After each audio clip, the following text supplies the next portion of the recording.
Meaning of downtown. Downtown. Downtown.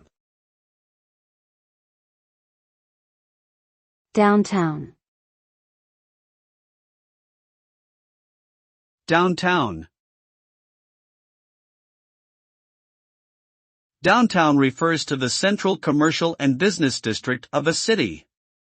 It is typically characterized by dense urban development, high-rise buildings, and a concentration of shops, restaurants, entertainment venues, and cultural institutions. Downtown areas often serve as the main economic hub of a city, with many businesses, banks, and government offices located in the area. In addition to its economic significance, downtown can also be a cultural and social center, hosting festivals, events, and activities that attract both locals and tourists. Overall, downtown areas play a vital role in shaping the identity and character of a city.